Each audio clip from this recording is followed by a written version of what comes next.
Thatgame.com, all the game you want and then some.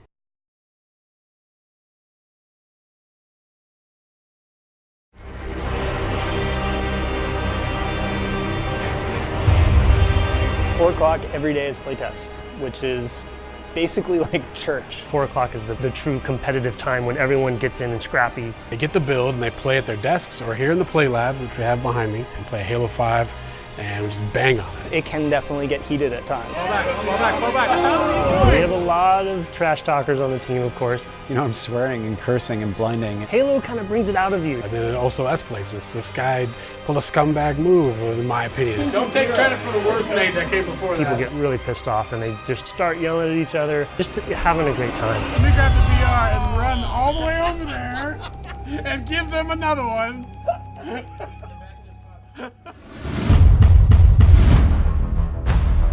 To me, a Spartan is speed, power, agility. This vision, this myth of a Spartan as a superhero. Completely wrapped in technology. That 1,000-pound jet fighter on legs or tank on legs, you know, it's this total destruction machine. You see Chief coming down out of orbit, hitting the ground and, you know, doing all of that stuff. We want to bring that into the gameplay itself. In typical Halo, you have the already awesome sandbox of the weapon, the melee, and the grenade. We wanted to add these Spartan abilities in as a fourth layer that everyone has, so it's equal footing. They're baseline traits. Every single person who wants them can have them. You sprint as fast as the other players, you jump as high as the other players, you clamber like they do. What might end up being one of the most sort of overarching abilities is thruster pack ability. You have these little retro rockets built into your Spartan armor. It can give you a speed boost while you're running, but you can use it in midair. Jump up in the air and I turn my stabilizers on, these jets kick in. You can go back, forward, all directions. We're not really limiting these things, we're actually allowing you to chain them. So for me, the thruster pack is awesome and allows you to do other new moves as well. Actually enhances the thing we call the ground pound, which is dashing down to the ground and creating this kind of shockwave splash effect. When you jump up, you actually can mount on top of edges throughout the world. There's really satisfying things like just about making a jump and hitting the clamber button at the last second and making it the way you felt like you should have made it. Once you reach terminal velocity with sprint, you'll get an indication, and if you hit crouch during that time, you'll launch into a slide. You can slide into cover more quickly, you can slide into a kill with a shotgun. You kind of really have to make an important decision on the battlefield. So once you gain that terminal velocity, you can use slide, but you also can choose to charge. You hit your melee button, you just bash through anyone.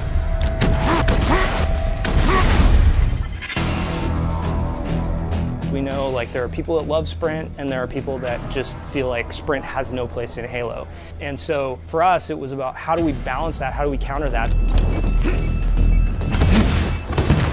Connected it to your shields, so while you're sprinting, your shields don't recharge. If they keep running, their shields will never come back up and somebody else is going to take them down. I think that balance is really interesting.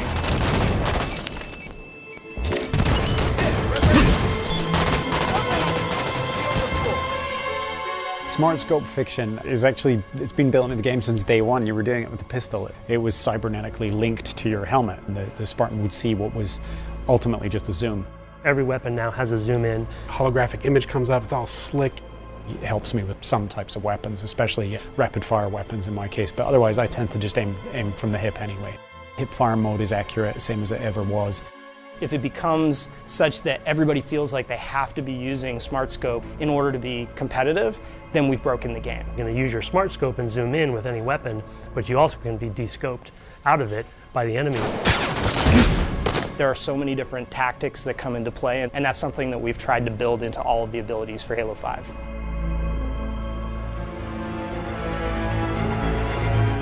Finding a balance between making the abilities accessible and making them meaningful is weirdly difficult. But we try to get as big a variety of players in as we possibly can, so we have our pro team playing, obviously. Pro team has been amazing to have. It's a resource I've never had on a team before, where you have such a rabid, vocal community, and then you bring some of them in who are really good at the game. I'm under, 2 above me, 2 above me, 3 above me. They do things that you would never expect. They find any upper hand that they can find in the game, they're going to exploit. And that's good. That's what we want to see, because then we can fill those holes.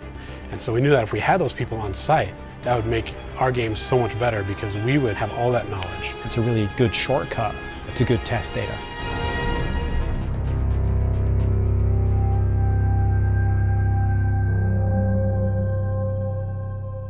In terms of playing the pro team, that is a horribly demoralizing experience.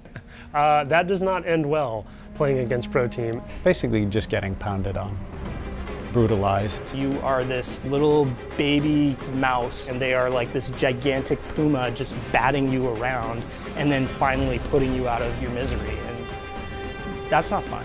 We're in the play lab. It's pros versus devs.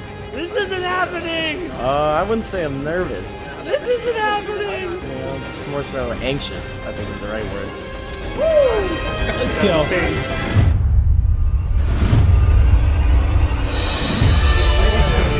One shot pink two. Got him. Or not worth. That one pink two. Got him. Got him. Another one in the house. One shot, Josh. Charge him. I got him. They're all over the place. 1 minute left. Two of them charging you. They're both weak. How are you not stopped? Oh no! Play those guys. You gotta punish them if they push across. Yeah, I'm pushing in. Let's go. Go now, pink. Oh, come on. Flank, guys. You're all alone. Tower 3, tower 2. Dead.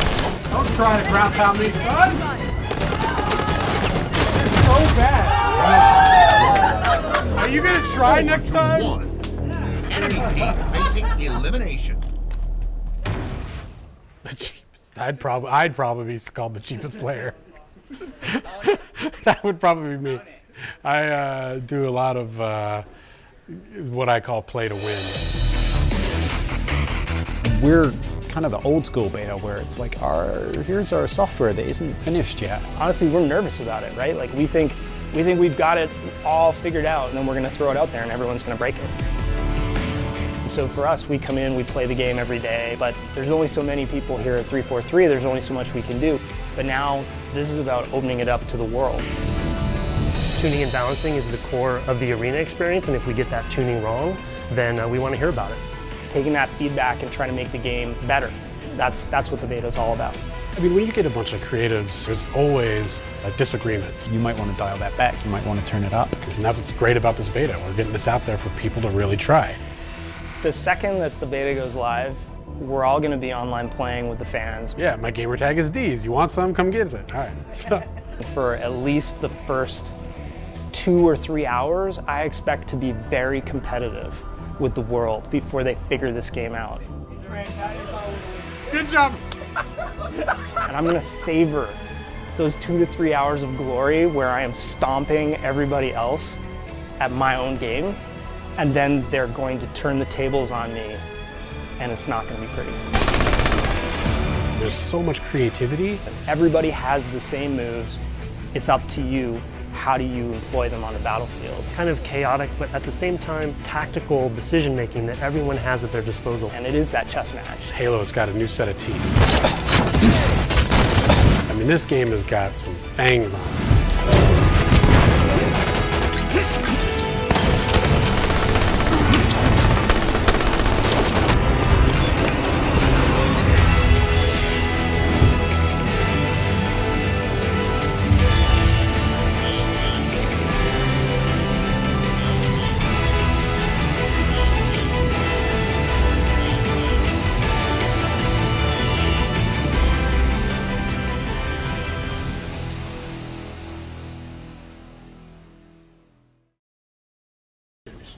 You ready? Have you been practicing? Get on, scrubs.